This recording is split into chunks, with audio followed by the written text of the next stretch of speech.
Do you feel that some of the issues which led you to feel that way about yourself were as a result of you not being conditioned enough when you were younger to deal with them?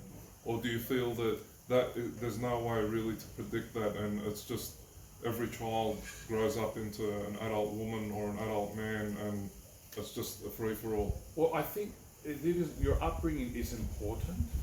Um, if you brought up in a way where your parents bring out the ability within yourself to be confident about yourself, I think that would help. Um, I remember when I was very young, when I was 8, and I came back from Lebanon, and I suffered afterwards very much so because of the racism. That dealt me a heavy blow in my self-confidence and my self-belief. And I think that in one way or another has affected me ever since, and affected my ability to probably cope with crises or etc. I just want to say one thing though. Your upbringing can have a big impact on how you cope with issues and episodes. But you also, what happens and during and immediately after an episode is probably more important in my opinion.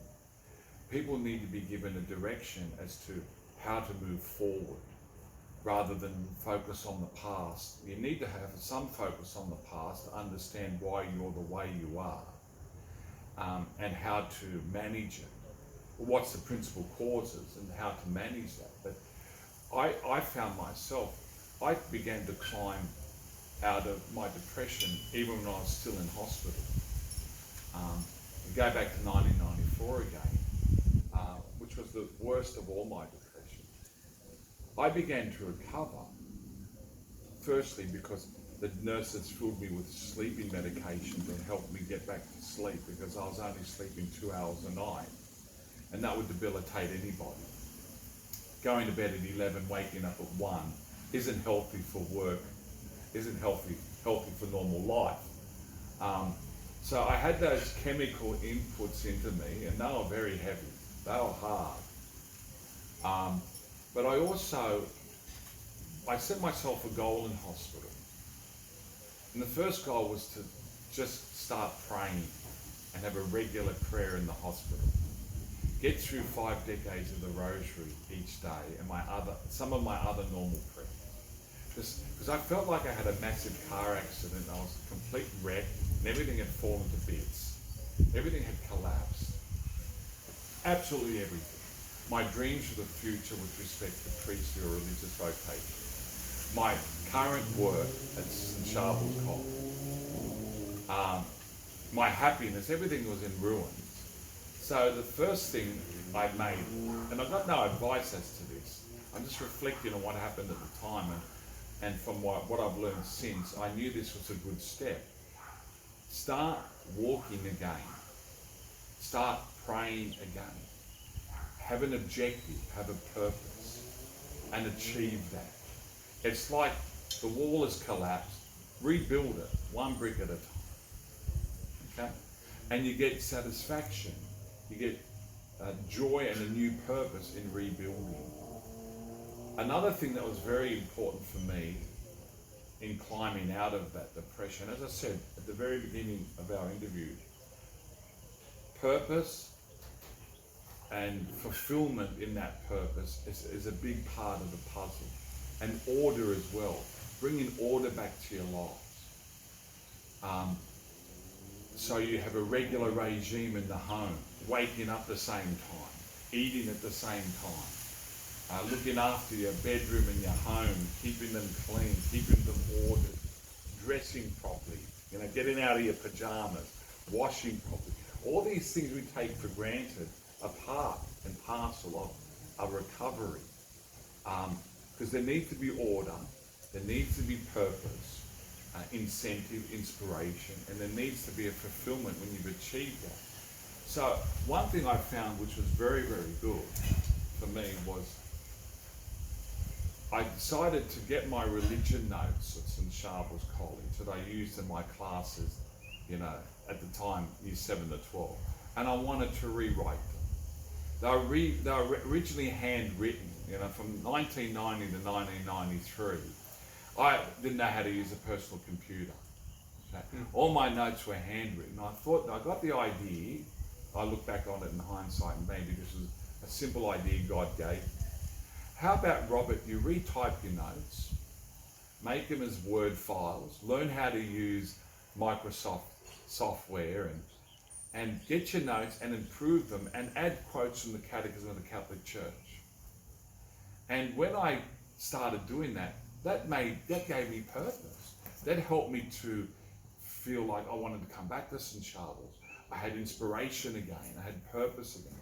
And then the thought came to my mind, okay, now that you're typing out these notes, you know, they look good, they look professional, they're typed. I was rather chuffed at that, you know, to upgrade it to be typed now.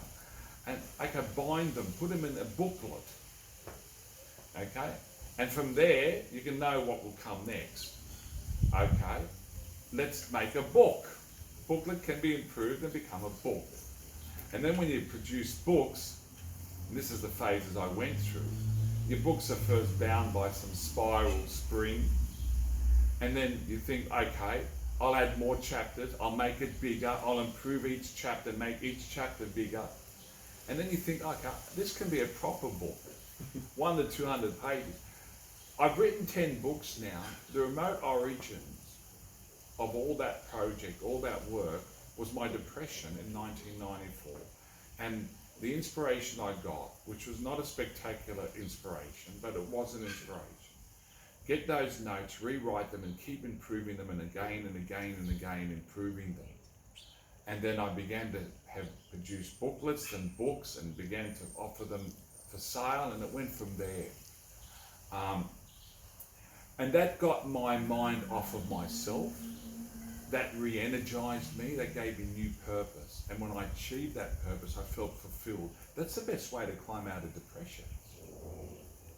You have a clear purpose. And the reason why in the Western world, in the affluent Western countries in particular, and you can include Japan in that, in America, in Australia, Japan, Britain, anywhere else in the Western world, the most affluent places in the world, why are issues related to anxiety, depression, and hence, and further from that, suicide so prevalent in society? And one reason for that, one major reason for that, is that people lack purpose. They lack meaning in life. They lack fulfillment. And atheism and the new atheism movement is accelerating that process. More and more as religion retreats, and the Judeo-Christian meta-narrative is no longer a purpose, or no longer a part of a person's vision of life or purpose in life, right? And that's been eroded by atheism and new atheism. People are growing up with what purpose in life? What meaning is there in life? How do they get fulfillment? I mean, you have a movement called postmodernism. Modernism was, we don't believe anything on faith, we just believe on things that we can test and see for ourselves. That's modernism. Rationalism. I only believe in things that are reasonable, that can be seen, known by our senses and understood by our minds, our intellect. Postmodernism goes further. We don't trust our senses, we don't trust our intellect. There is no truth, there is no objective truth, there is no purpose, there is no God, so there can be no purpose. We just exist, and life is all about, in the end, let's eat, drink, and be merry, for tomorrow we die.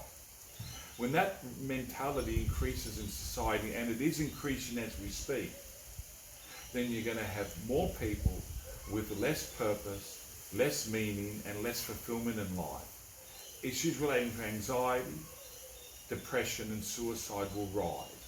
And materialism will not fill that void. Materialism will never satisfy us entirely. And we know that, because the more you got, the more you want, and the more you have, the less satisfied you are if there's no spiritual element in your life.